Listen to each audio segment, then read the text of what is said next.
আল্লাহওয়ালা আল্লাহ নয়, আল্লাহ হতে জুদা নয়, আল্লাহওয়ালা আল্লাহ নয়, আল্লাহ হতে পৃথক নয়। আল্লাহর কাছে যা কিছু বলে আমার আল্লাহ, আল্লাহর ওলিদের ওই সমস্ত কথাগুলো কবুল করে নেয়। তো মুহাম্মদুল্লাহ হাফিজি হাত উঠাইয়া মনে মনে যেন কি বললেন, আল্লাহ তাআলার সাথে যেন কি বললেন, কোনো মানুষ শুনে নাই।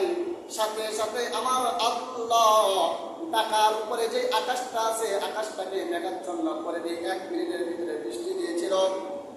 এত বৃষ্টি হয়েছে, প্রেসিডেন্ট জিয়াউর রহমানের হাঁটু পর্যন্ত বৃষ্টি হয়ে গেছে, হুজুর পর্যন্ত বৃষ্টির পানিতে ভিজে গিয়েছেন। উনি ছিল খাস আল্লাহর ওলি মুহাম্মদুল্লাহ হাফিজি, তারা ছিল আশরাফুল মাখলুকাতের একজন। আর আল্লাহ বলেছেন 18,000 মাখলুকাতের মধ্যে সৃষ্টি সারা হলো মানুষ। আবার আল্লাহ বলেছেন চতুষ্পদ জানোয়ারের চেয়ে নিকৃষ্ট মানুষ। চতুষ্পদ জানোয়ারের চেয়ে নিকৃষ্ট মানুষের একটা উদাহরণ গত কয়েকদিন আগে ইউটিউবের মধ্যে দেখেছি, ফেসবুকে দেখেছি, আমেরিকার এক মহিলা, তার সন্তান, ওই সন্তান 16 মাস, সন্তানের বয়স মাত্র 16 মাস।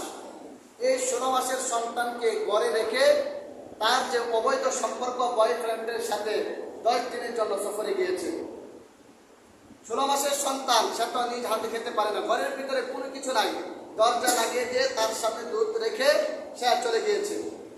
10 দিন পরে সফর করে আইসা দেখে এই মেয়েটা, এই শিশু বাচ্চাটা কষ্ট করে এক পর্যায়ে মৃত্যুবরণ করেছে। তারপরে যখন ময়না তদন্ত করলো, তদন্ত করে দেখে এই কারণে শিশু বাচ্চাটা কষ্টের সহিত মৃত্যুবরণ করেছে। এটা হলো চতুষ্পদ জানোয়ারের যে নির্দিষ্ট এই সমস্ত মানব, যে সমস্ত মানুষের ভিতরে চতুষ্পদ জানোয়ারের স্বভাব আসে।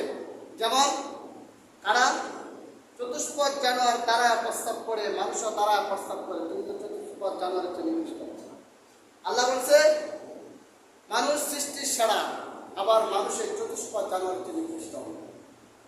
চতুষ্পদ জানোয়ার যা করে তুমি তা